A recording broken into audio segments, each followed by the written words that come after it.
கருமேகம் போல நீர் இல்லை, அலைக்கடல் அடங்குமோ?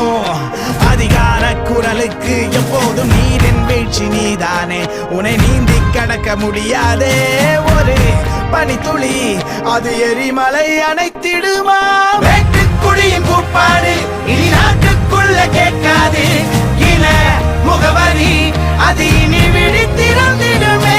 வெட்டுக்குழியின் கூப்பாடு இனி நாட்டுக்குள்ள கேட்காது, இன முகவரி அது